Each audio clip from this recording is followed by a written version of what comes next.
जय श्री कृष्णा, राधे राधे, जय माता दी। आप सभी को नवरात्रा के दूसरे दिन की हार्दिक शुभकामनाएं। आज शारदीय नवरात्रा का दूसरा दिन है और इस दिन मां दुर्गा के दूसरे स्वरूप ब्रह्मचारिणी की पूजा अर्चना की जाती है। मां ब्रह्मचारिणी के नाम से ही उनकी शक्तियों की महिमा का वर्णन मिलता है। ब्रह्मा का अर्थ होता है तपस्या और चारिणी का अर्थ होता है आचरण करने वाली, अर्थात तप का आचरण करने वाली शक्ति को हम बारंबार नमन करते हैं। माता के इस स्वरूप की पूजा करने से तप, त्याग, संयम, सदाचार आदि की वृद्धि होती है। जीवन के कठिन से कठिन समय में भी इंसान अपने पथ से विचलित नहीं होता। नवरात्रि के दूसरे दिन पूजित ब्रह्मचारिणी माता आंतरिक जागरण का प्रतिनिधित्व करती है। माँ सृष्टि में ऊर्जा के प्रवाह, कार्यकुशलता और आंतरिक शक्ति में विस्तार की जननी है। ब्रह्मचारिणी इस लोक में समस्त चर और अचर जगत की विद्याओं की ज्ञाता है और इनका स्वरूप श्वेत वस्त्र में लिपटी हुई कन्या के रूप में है, जिनके एक हाथ में अष्टदल की माला और दूसरे हाथ में कमंडल है। यह अक्षय माला और कमंडल धारिणी ब्रह्मचारिणी नामक दुर्गा शास्त्रों के ज्ञान और निगमानिक तंत्र मंत्र आदि से संयुक्त है। भक्तों को यह सुरग्य संपन्न विद्या देकर विजयी बनाती है। ब्रह्मचारिणी का स्वरूप सदा ही सादा और भव्य है। अन्य देवियों की तुलना में वह अति सौम्य, क्रोध रहित और तुरंत वरदान देने वाली देवी है। माँ दुर्गा के इस दूसरे स्वरूप को तप की देवी माना जाता है। हजारों वर्षों कठिन तपस्या करने के बाद में माता का नाम ब्रह्मचारिणी पड़ा। तपस्या की इस अवधि में उन्होंने कई सालों तक निराहार व्रत किया था, जिससे देवों के देव महादेव प्रसन्न हुए थे और शिवजी ने प्रसन्न होकर माता पार्वती को पत्नी रूप में स्वीकार किया था। माँ दुर्गा के दूसरे स्वरूप ब्रह्मचारिणी की पूजा शास्त्रीय विधि से की जाती है। सुबह जल्दी उठकर नित्य कर्मों से निवृत्त होकर स्नान करें। उसके बाद में माँ दुर्गा की उपासना करें। माँ की पूजा में पीले या सफेद रंग के वस्त्र का प्रयोग करें। माता ब्रह्मचारिणी को पूजा में गुड़हल का या फिर कमल का फूल चढ़ाएं। माता को दूध से बनी हुई चीजों का भोग लगाएं। इसके साथ ही मन में माता के मंत्र या जयकारे लगाते रहें और माता के समक्ष एक घी का दीपक जलाएं। नवरात्रा व्रत कथा सुने और दुर्गा सप्तशती का पाठ भी करें। पाठ समाप्त होने के बाद में सच्चे मन से माता के जयकारे लगाएं। इससे माता की असीम अनुकंपा हम पर बनी रहती है। माता ब्रह्मचारिणी की पूजा करना बहुत ही सरल है और उससे भी सरल है उनको प्रसन्न करना। माँ ब्रह्मचारिणी को सच्ची श्रद्धा से अगर बुलाया जाए तो वह तुरंत आ जाती है। माँ दुर्गा का यह स्वरूप अनंत फल देने वाला माना गया है।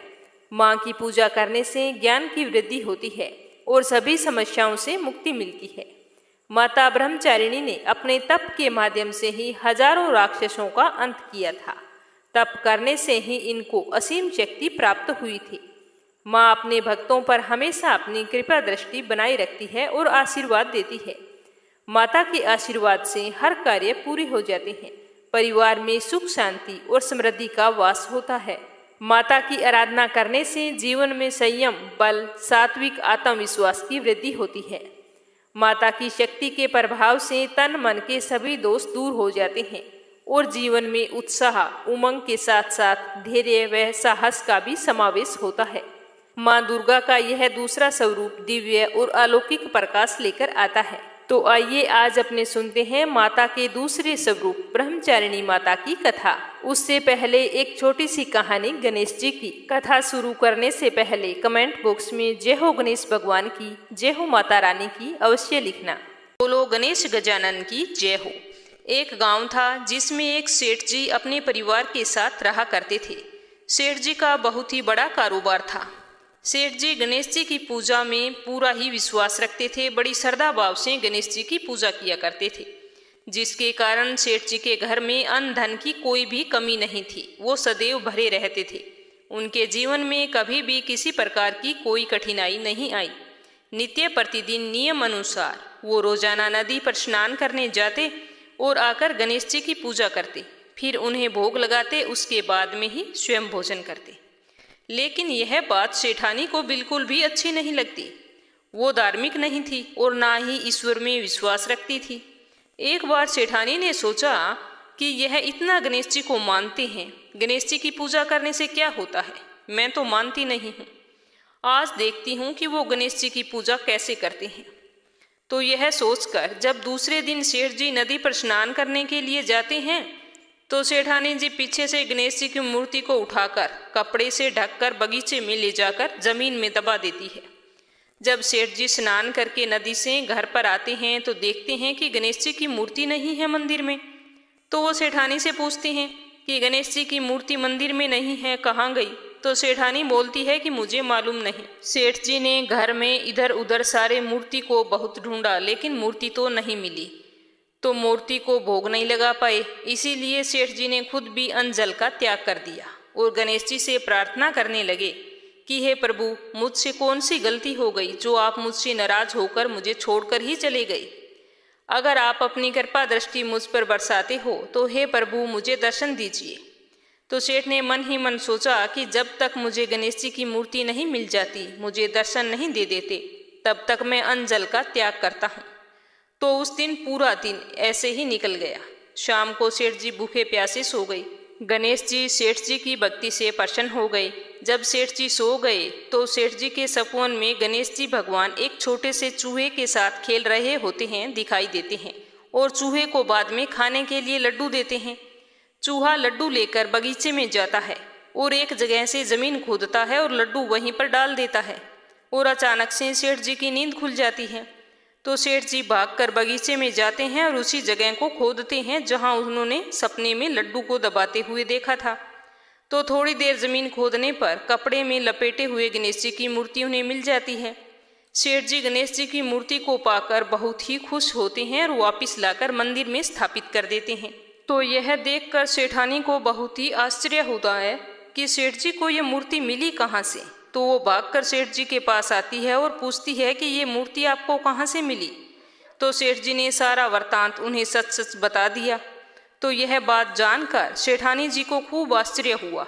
सेठानी जी के मन में श्रद्धा और विश्वास जाग गया और मन ही मन गणेश भगवान का स्मरण करते हुए उनकी सच्ची भक्त बन गई और सेठ जी को सारी सच्चाई बता दी और कहा कि मुझसे बहुत ही बड़ा अपराध हो गया था। अब से हम दोनों पति पत्नी प्रेम सहित गणेश जी भगवान की पूजा आराधना किया करेंगे। उनकी पूजा में कभी भी कोई कमी नहीं आने देंगे। यह सुनकर सेठ जी बहुत ही प्रसन्न हो गए और दोनों पति पत्नी गणेश जी को प्रणाम करते हुए बोले, बोलो गणेश गजानन की जय हो। हे गणेश भगवान, जैसी कृपा आपने सेठ और सेठानी पर की वैसी हम पर भी करना। कहानी कहने वाले पर, कहानी सुनने वाले पर सभी की सारी मनोकामनाएं पूर्ण करना। ब्रह्मचारिणी माता की जय हो। देवी सती ने हवन कुंड में कूदते समय खुद से वादा किया था कि मैं फिर से जन्म लेकर भगवान शिव की अर्धांगिनी बनूंगी और फिर उन्होंने हिमालय राज के घर पार्वती के रूप में जन्म लिया। जब पार्वती जी बड़ी हुई तो वो रोजाना अपनी सहेलियों के साथ भगवान शिव के दर्शन करने के लिए कैलाश चली जाया करती थी। वह मन ही मन भगवान शिव से बहुत ही प्रेम करने लगी थी, लेकिन ये बात उन्होंने किसी को नहीं बताई। भगवान शिव अपनी योग साधना में ही लीन रहते थे। उन पर किसी बात का कोई असर नहीं होता था। एक बार देवर्षि नारद हिमालय के घर पहुंचे। देवर्षि नारद को देखकर हिमालय बहुत ही खुश हुए और उन्होंने बड़े ही आदर से स्वागत सत्कार किया और अपनी पुत्री पार्वती के बारे में पूछा कि हे देवर्षि नारद, कृपया करके आप हमें हमारी पुत्री पार्वती के गुण, दोषों और विवाह के बारे में बताइए। तो हिमालय राज की बात सुनकर नारद जी ने कहा कि हे हिमालय, आपकी पुत्री तो गुणों की खान है, सुंदर है, सुशील है और समझदार भी है। वह शक्ति का अवतार है। संसार भर में उसकी पूजा होगी और जो भी उसकी पूजा करेगा उसके लिए किसी भी तरह का सुख दुर्लभ नहीं रह जाएगा। संसार भर की सारी स्त्रियां पार्वती का नाम जपते हुए पतिव्रत धर्म का पालन करेंगी। पार्वती अपने पति की प्रिय होगी, उसका सुहाग अमर होगा। अपनी पुत्री की वजह से तुम्हें भी हमेशा यश की प्राप्ति होगी और तुम्हारा सब तरह से कल्याण होगा। तो इस तरह बताते हुए बातों ही बातों में नारद जी ने यह भी बता दिया कि पार्वती जी का विवाह भगवान शिव से होगा।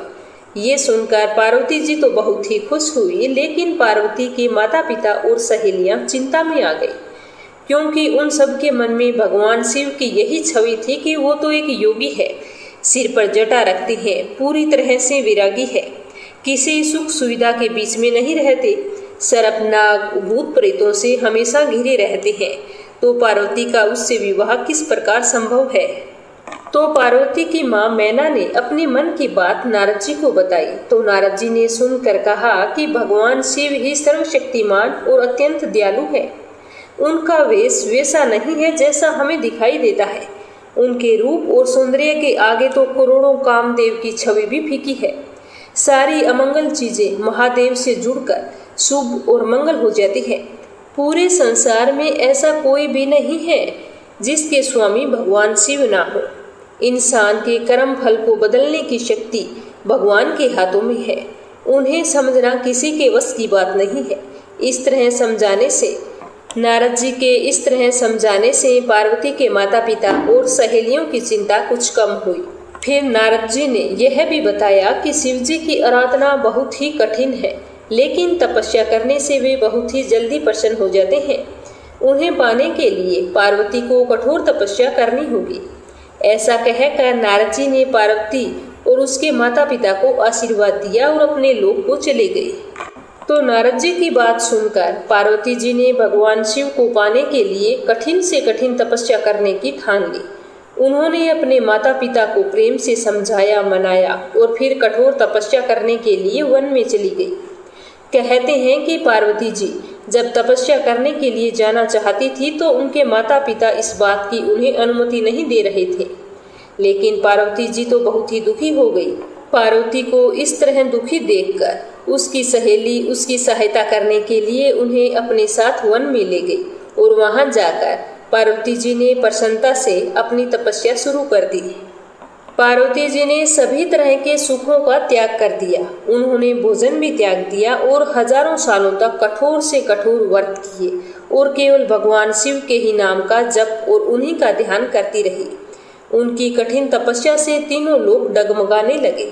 आखिरकार पार्वती जी की तपस्या सफल हुई और आकाशवाणी हुई कि हे पार्वती, तुम्हारी तपस्या सफल हुई, तुम्हें भगवान शिव ही मिलेंगे, कृपया करके तुम ये कठिन तपस्या छोड़ दो। इस तरह की आकाशवाणी सुनकर पार्वती जी बहुत ही खुश हुई और मन ही मन नारद जी को प्रणाम करने लगी, क्योंकि नारद जी की सलाह से ही पार्वती जी की तपस्या सफल हुई थी। इसीलिए पार्वती जी ने नारद जी को अपना गुरु मान लिया था। जब सारे देवी देवताओं ने भगवान शिव से पार्वती जी से विवाह करने को कहा तो भगवान शिव ने पार्वती जी के प्रेम की परीक्षा लेनी चाहिए। तो इसके लिए उन्होंने सब ऋषियों को बुलाया और पार्वती जी के पास जाकर उनकी परीक्षा लेने को कहा और ये भी कहा कि उनके पिता से भी कहिए कि वे पार्वती को घर पर वापस बुला लें। भगवान शिव के कहने पर सब ऋषि पार्वती जी के पास पहुँचे और देखा कि पार्वती तो तपस्या की मूर्ति लग रही है। तो सप्त ऋषियों ने पार्वती जी के प्रेम की परीक्षा लेने के लिए उनसे भगवान शिव के लिए बड़ी अजीब अजीब सी बातें करनी शुरू कर दी और कहा कि जिसके लिए तुम इतनी कठोर तपस्या कर रही हो वे तो बड़े उदासीन हैं, अजीब सा वेश धारण करके रहते हैं, कपालों की माला पहनते हैं, ना उनका कोई कुल है ना घर बार है, पूरे शरीर पर सांपों को लपेटे रखते हैं। आखिर ऐसा पति मिलने से तुम्हें कौन सा सुख प्राप्त होगा? फिर सप्त ऋषियों ने पार्वती जी को बताया कि पहले भी सती ने पंचों के कहने पर भगवान शिव से विवाह किया था, फिर वो जीवित भी नहीं रही। सती के जाने के बाद तो भगवान शिव किसी की चिंता नहीं करते हैं, भीख मांगकर खाते हैं और अकेला रहना पसंद करते हैं। क्या अकेले रहने वाला पुरुष किसी स्त्री के साथ टिक सकता है? तुम नारद जी के बहकावे में आ गई हो। आखिर नारद के कहने से किसका घर बार बसा है? हमारी बात मानो और शिव जी का विचार अपने मन से निकाल दो। तुम्हारे लिए तो बहुत ही सुंदर, पवित्र, सुशील और सुखदायी अच्छा वर है भगवान विष्णु, जिनकी कीर्ति चारों तरफ फैली है। वह बैकुंठ में सभी सुख सुविधाओं के साथ रहते हैं। ऐसे ही वर के साथ तुम्हारी शादी होनी चाहिए। हमारी बात मानो, तुम इस तपस्या को छोड़ दो और अपने घर चली जाओ। हम तुम्हारे और भगवान विष्णु की शादी का प्रस्ताव लेकर तुम्हारे पिताजी के पास आएंगे। तो सप्त ऋषियों की बात सुनकर पार्वती जी तो हंस पड़ी। उन्होंने कहा कि माना कि मेरे भगवान शिव में बहुत सारे अवगुण हैं, लेकिन मेरा तो एक ही मन है, उसमें केवल भगवान शिव बस चुके हैं। मैं तो उनके लिए अपना सब कुछ हार चुकी हूँ। अब मैं उनके गुण और दोषों को क्यों देखूं? अब तो अगर भगवान शिव भी आकर 100 बार मना कर दें तो भी मैं करोड़ों जन्मों तक यही कहूंगी कि मैं केवल भगवान शिव से ही विवाह करूंगी। मैं भी पर्वत की पुत्री हूँ, एक बार जहाँ स्थिर हो गई वहाँ से नहीं हटूंगी, फिर चाहे मेरा शरीर ही क्यों ना छूट जाए। मैंने नारद जी को अपना गुरु माना है, और जिसे अपने गुरु की बात पर विश्वास ना हो तो उसे कभी भी कोई सुख या सिद्धि नहीं मिल सकती। अब आप जा सकते हैं। तो भगवान शिव के प्रति पार्वती जी का ऐसा प्रेम देखकर सप्त ऋषियों ने उन्हें प्रणाम किया और कहा कि हे जगत जननी माता, हे भवानी, आपकी जय हो। हमने भगवान शिव के लिए जो कुछ भी कहा उसके लिए हमें क्षमा कर देना। फिर सप्त ऋषियों ने जाकर सारी बात भगवान भोलेनाथ को बताई। तो भगवान भोलेनाथ ने स्वयं माता पार्वती जी की परीक्षा लेने की सोची, और उधर माता पार्वती सप्त ऋषियों के जाने के बाद फिर से पूजा में लीन हो गई। तो एक दिन माता पार्वती जी पूजा में लीन थी, उसी समय पास की नदी में से एक करुण स्वर सुनाई दिया, जैसे कोई मदद की पुकार कर रहा हो। तो माता पार्वती बहुत ही चिंतित हो गई और वह भागकर नदी के पास गई।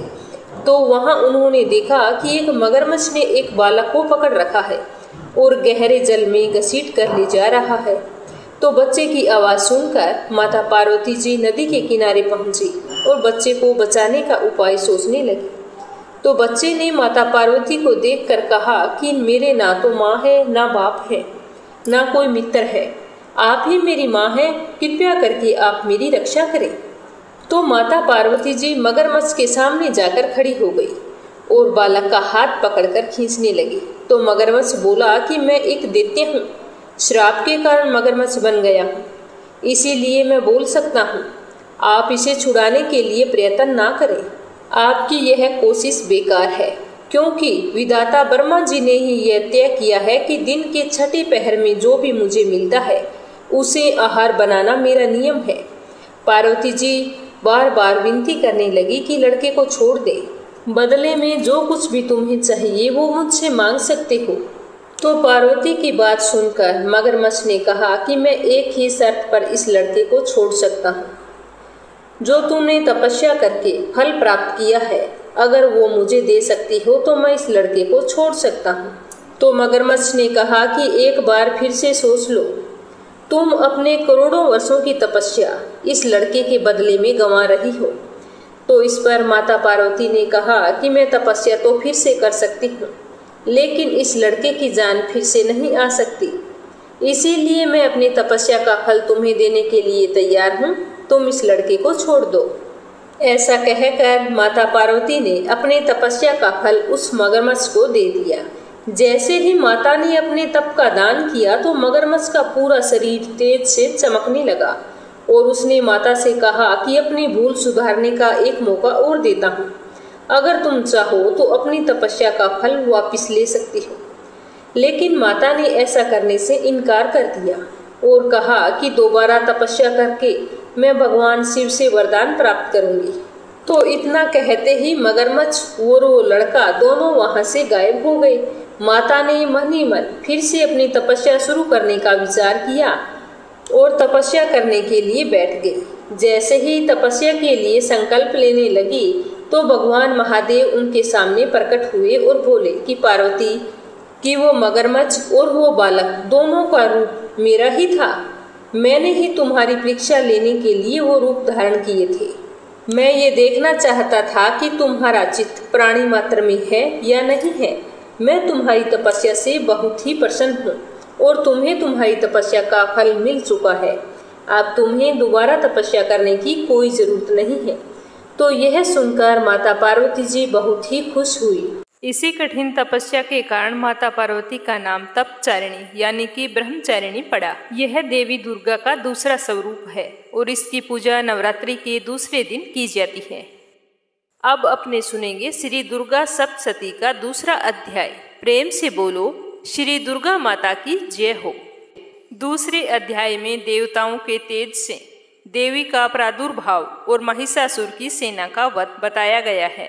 महर्षि मेधा बोले कि प्राचीन काल में देवताओं और असुरों में पूरे 100 वर्षों तक घोर युद्ध हुआ था और देवराज इंद्र देवताओं के नायक थे। इस युद्ध में देवताओं की सेना परास्त हो गई और इस प्रकार संपूर्ण देवताओं को जीतकर महिषासुर इंद्र बन बैठा। युद्ध के पश्चात हारे हुए देवता प्रजापति श्री ब्रह्मा जी को साथ लेकर उस स्थान पर पहुंचे जहां पर भगवान शंकर विराजमान थे। देवताओं ने अपनी हार का सारा वृतांत भगवान श्री हरि विष्णु और शंकर जी से कुछ इस प्रकार कह सुनाया। कहने लगे कि हे प्रभु, महिषासुर सूर्य, चंद्रमा, इंद्र, अग्नि, वायु, यम, वरुण तथा अन्य देवताओं के सब अधिकार छीनकर सबका अधिकारी स्वयं बन बैठा है। उसने समस्त देवताओं को स्वर्ग से निकाल दिया है। सारे देवता मनुष्यों की तरह पृथ्वी पर विचर रहे हैं।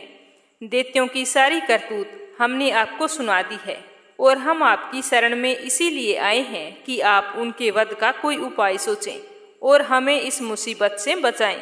तो देवताओं की बातें सुनकर भगवान श्री हरि विष्णु और शंकर जी को दैत्यों पर बहुत ही गुस्सा आया। उनकी भौहें तन गई, आंखें लाल हो गई। गुस्से में भरे हुए भगवान विष्णु के मुख से बड़ा भारी तेज निकला और उसी प्रकार का तेज भगवान शंकर और ब्रह्मा और इंद्र आदि दूसरे देवताओं के मुख से भी प्रकट हुआ। फिर वह सारा तेज एक साथ मिल गया।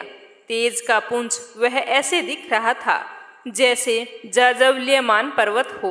देवताओं ने देखा कि उस पर्वत की ज्वाला चारों ओर फैली हुई थी और देवताओं के शरीर से प्रकट हुए तेज की किसी अन्य तेज से तुलना नहीं हो सकती थी। एक स्थान पर इकट्ठा होने से वह तेज एक देवी के रूप में परिवर्तित हो गया और अपने प्रकाश से तीनों लोकों में व्यापक जान पड़ा। वह भगवान शंकर का तेज था। उससे देवी का मुख प्रकट हुआ। यमराज के तेज से उसके सिर के बाल बने। भगवान श्री हरि विष्णु के तेज से उसकी भुजाएं बनी। चंद्रमा के तेज से दोनों स्तन और इंद्र के तेज से जंगा तथा पिंडली बनी और पृथ्वी के तेज से निस्तंभ भाग बना। ब्रह्मा जी के तेज से दोनों चरण और सूर्य के तेज से उनकी अंगुलियां पैदा हुई। वसुओं के तेज से हाथों की अंगुलियां एवं कुबेर के तेज से नासिका बनी। प्रजापति के तेज से उसके दांत और अग्नि के तेज से उनके नेत्र बने। संध्या के तेज से उनकी भौहें और वायु के तेज से उसके कान प्रकट हुए। इस प्रकार उस देवी का प्रादुर्भाव हुआ था। महिषासुर से पराजित देवता उस देवी को देखकर अत्यंत प्रसन्न हुए। भगवान शंकर ने अपने त्रिशूल में से एक त्रिशूल निकालकर उस देवी को दे दिया और भगवान विष्णु ने अपने चक्र में से एक चक्र निकालकर उस देवी को दिया और वरुण ने अपने चक्र में से एक चक्र निकालकर उस देवी को दिया। वरुण ने देवी को शंख भेंट किया। अग्नि ने इसे शक्ति दी। वायु ने उसे धनुष और बाण दिए। सहस्त्र नेत्र वाले श्री देवराज इंद्र ने उसे अपने वज्र से उत्पन्न करके एक वज्र दिया और ऐरावत हाथी का एक घंटा उतार कर देवी को भेंट किया। यमराज ने उसे काल दंड में से एक दंड दिया। वरुण ने उसे पास दिया। प्रजापति ने उस देवी को स्फटिक की माला दी। श्री ब्रह्मा जी ने उसे कमंडलू दिया। सूर्य ने देवी के समस्त रोमों में अपनी किरणों का तेज भर दिया। काल ने उसे चमकती हुई ढाल और तलवार दी और उज्जवल हार और दिव्य वस्त्र उसे भेंट की और इनके साथ ही उसने दिव्य चूड़ामणि दी। 2 कुंडल, कंकण, उज्जवल अर्धचंदर, बाहों के लिए बाजूबंद, चरणों के लिए नुपुर, गले के लिए सुंदर हंसली और अंगुलियों के लिए रत्नों से बनी हुई अंगूठियां दी। विश्वकर्मा ने उसको फरसा दिया और उसके साथ कई प्रकार के अस्त्र और अभेद कवच भी दिए और इन सब के साथ साथ उसने कभी ना कुंभलाने वाले सुंदर कमलों की मालाएं भेंट की। समुंदर ने सुंदर कमल का फूल भेंट किया। हिमालय ने सवारी के लिए सिंह और तरह तरह के रतन देवी को भेंट किए। यक्षराज कुबेर ने मधु से भरा हुआ पात्र और शेष नाग ने उन्हें बहुमूल्य मणियों से विभूषित नागहार भेंट किया। इस तरह दूसरे देवताओं ने भी उसे आभूषण और अस्त्र देकर उसका सम्मान किया। इसके पश्चात देवी ने उच्च स्वर से गर्जना की। उसके इस भयंकर नाद से आकाश गूंज उठा। देवी का वह उच्च स्वर से किया हुआ सिंहनाद समा न सका। आकाश भी उनके सामने छोटा प्रतीत होने लगा।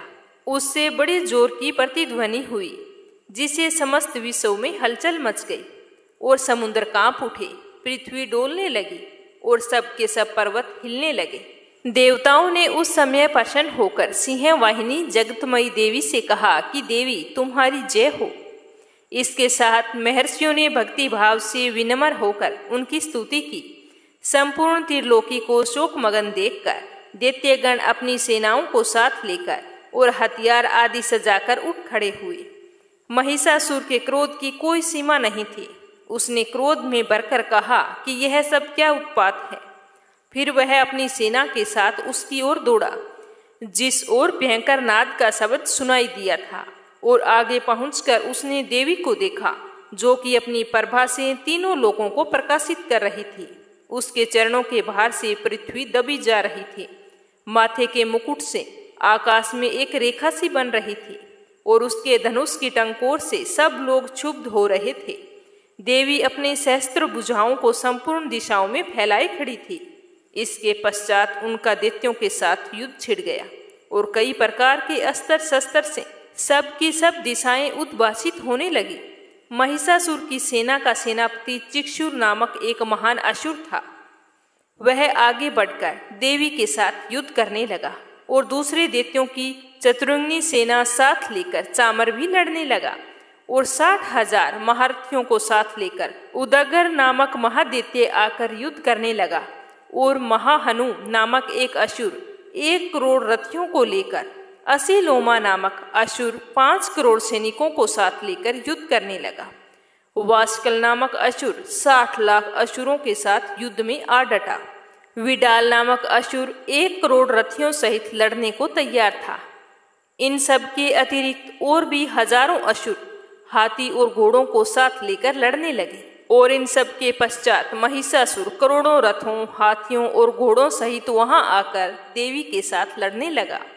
सभी असुर तोमर, भिंदीपाल, शक्ति, मूसल, खड़ंगों, फरसों, पटियों के साथ रणभूमि में देवी के साथ युद्ध करने लगे। कई शक्तियां फेंकने लगे और कोई अन्य शस्त्र आदि फेंकने लगे। इसके पश्चात सबके सब दैत्य अपनी अपनी तलवारें हाथों में लेकर देवी की ओर दौड़े और उसे मार डालने की कोशिश करने लगे, मगर देवी ने क्रोध में भरकर खेल ही खेल में उन सब के अस्त्र शस्त्रों को काट दिया। इसके पश्चात ऋषियों और देवताओं ने देवी की स्तुति शुरू कर दी और वह प्रसन्न होकर असुरों के शरीरों पर अस्त्र शस्त्र की वर्षा करती रही। देवी का वाहन भी क्रोध में भरकर दैत्य सेना में इस प्रकार विचरने लगा जैसे कि वन में दावानल फैल रहा हो। युद्ध करती हुई देवी ने क्रोध में भरकर जितने श्वासों को छोड़ा वह तुरंत ही सैकड़ों हजारों गणों के रूप में परिवर्तित हो गई। हर्ष से भिंदीपाल, खड़ग तथा पटिश इत्यादि अस्त्रों के साथ दैत्यों से युद्ध करने लगे। देवी की शक्ति से बढ़े हुए वह गण दैत्यों का नाश करते हुए ढोल, शंख व मृदंग आदि बजा रहे थे। उसके बाद में देवी ने त्रिशूल, गदा, शक्ति, खड़ग इत्यादि से असुरों को मार डाला। न जाने कितनों को ही घंटे की भयंकर आवाज से ही यमलोक में पहुंचा दिया। कितने ही असुरों को उसने पास में बांधकर पृथ्वी पर घसीटा। कितनों को ही अपनी तलवार से टुकड़े टुकड़े कर दिए और कितनों को ही गदा की चोट से धरती पर सुला दिया। कई दैत्य मुसल की मार से घायल होकर रक्त वमन करने लगे और कई सूल से छाती फट जाने के कारण पृथ्वी पर लेट गई और ना जाने कितनों की बाण से कमर टूट गई। देवताओं को पीड़ा देने वाले दैत्य कट कट कर मरने लगे। कितनों की ही बाहें अलग हो चुकी थी, कितनों की ही ग्रीवाएं कट चुकी थी। न जाने कितनों के सिर कटकर दूर गिर गए थे और न जाने कितनों के ही शरीर बीच में से कट गए थे। किसी की जांघाएं कट गई थी और वो पृथ्वी पर गिर पड़े थे। कई तो सिर और पैर कटने के बाद भी भूमि से उठ खड़े हुए और शस्त्र हाथ में लेकर देवी से लड़ने लगे। कई दैत्यगण भूमि में बाजों की ध्वनि के साथ नाच रहे थे। कई असुर जिनके सर कट चुके थे बिना सिर के धड़ से ही हाथ में शस्त्र लिए हुए लड़ाई कर रहे थे। दैत्य रह रहकर ठहरो ठहरो कहते हुए देवी को युद्ध के लिए ललकार रहे थे। जहां पर यह घोर संग्राम हुआ वहां की भूमि रथ, हाथी, घोड़े और असुरों की लाशों से भर गई थी और असुर सेना के बीच में रक्तपात होने के कारण खून की नदियां बह रही थी। और इस तरह देवी ने असुरों की विशाल सेना को क्षण भर में इस तरह से नष्ट कर डाला जैसे तृणकाष्ठ के बड़े समूह को अग्नि नष्ट कर डालती है। और देवी का सिंह भी गर्दन के बालों को हिलाता हुआ और बड़ा शब्द करता हुआ असुरों के शरीर से मानो उनके प्राण ढूंढ रहा हो। वहां देवी के गणों ने जब दैत्यों के साथ युद्ध किया तो देवताओं ने प्रसन्न होकर आकाश से उन पर पुष्पों की वर्षा की। अब अपने सुनेंगे लप्सी और तप्सी की कहानी। यह कहानी हर वर्त कथा के बाद में अनिवार्य होती है। कहने में अगर कोई भूल चूक हो गई हो तो क्षमा करना और अपने भक्तों पर अपनी कृपा दृष्टि बनाए रखना। कल फिर मिलेंगे नवरात्रा के तीसरे दिन की संपूर्ण कथा के साथ। जय श्री कृष्णा, राधे राधे।